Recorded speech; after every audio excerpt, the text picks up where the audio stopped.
Effet hypnotique. L'homme est un être dont la principale fonction est de réaliser des choses à partir de ses propres pensées. Les pensées sont à l'homme ce qu'est l'eau à la glace. Toute pensée émergente se manifeste en image mentale avec les composantes proprioceptives associées. Les pensées sont à l'image mentale de ce que sont les graines semées dans un terrain fertile. Ce qui en résulte est subordonné aux propriétés et à la qualité des graines.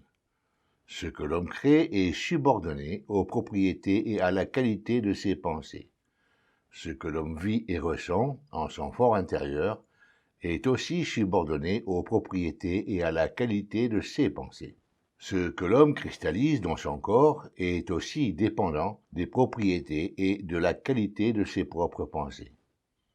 L'homme donne naissance aux différentes choses auxquelles il pense, d'autant plus que si cela est fait avec émotion et effroi. La répétition d'une pensée par divers procédés accroît les possibilités de réalisation.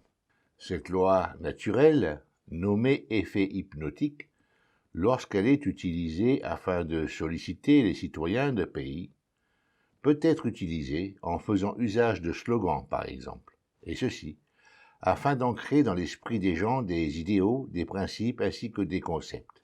Les slogans répétés et enseignés aux familles et dans les lieux d'éducation pour enfants et pour étudiants permettent de manipuler les ressortissants d'un pays selon les besoins spécifiques, politiques, religieux ou sociaux. Les ancrages étant effectués sous forme de suggestions répétées, sous diverses formes, génèrent des émotions. Qu'elles soient négatives ou positives, cela n'a aucune importance, l'effet sera concret. C'est une forme de conditionnement insidieux et funeste. C'est ainsi que les citoyens se persuadent qu'ils agissent en toute liberté et qu'ils sont maîtres des opinions et des comportements qui en découlent, sans avoir conscience de la manipulation exercée sur leur esprit.